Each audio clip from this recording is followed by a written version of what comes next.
Essentiel. Europe Matin. Dimitri Pavlenko. L'innovation sur Europe 1. Bonjour Anissa Mbida. Bonjour Dimitri, bonjour à tous. Après les autotests, on aura bientôt un nouvel outil pour lutter contre la pandémie. Il s'agit d'un masque chirurgical classique, mais celui-ci est capable de détecter le Covid. Oui, il a été développé par des chercheurs de l'université de Kyoto au Japon.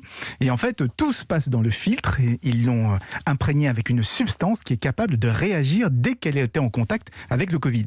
Donc il suffit de porter son masque comme d'habitude pendant la journée. Et à la fin, au lieu de le jeter, eh bien, on va le poser sur une lampe à ultraviolet, une lampe à lumière noire. Et si les taches vertes fluorescentes apparaissent, eh bien, ça veut dire qu'il a été en contact avec le virus. Et l'avantage, eh bien, que ça permet de repérer plus facilement les asymptomatiques, parce qu'aujourd'hui il n'y a que les cas contacts ou ceux qui ont des symptômes qui vont d'eux-mêmes se faire tester. Tous les autres préfèrent éviter, on les comprend, les couvillons dans le nez, c'est pas très agréable.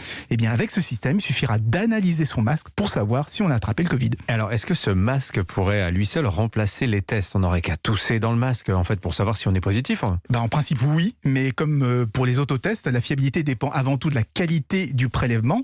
Or pour l'instant, l'efficacité du filtre n'a été validée qu'après avoir été porté pendant plusieurs heures. Donc oui, ça pourrait fonctionner, simplement en toussant dedans, mais il faudrait être sûr d'avoir laissé suffisamment de mucus sur le filtre pour qu'il puisse réagir. Et c'est d'ailleurs un point sur lequel ils travaillent actuellement, utiliser leur filtre comme une nouvelle génération d'autotests qui réagissent à la salive. Ils travaillent aussi sur une nouvelle formule qui, elle, pourra être révélée tout simplement avec le flash du téléphone portable, parce qu'on n'a pas tous une lumière noire de boîte de nuit à portée de la main. Alors ces masques, quand est-ce qu'ils arrivent sur le marché? Est-ce qu'ils y sont déjà?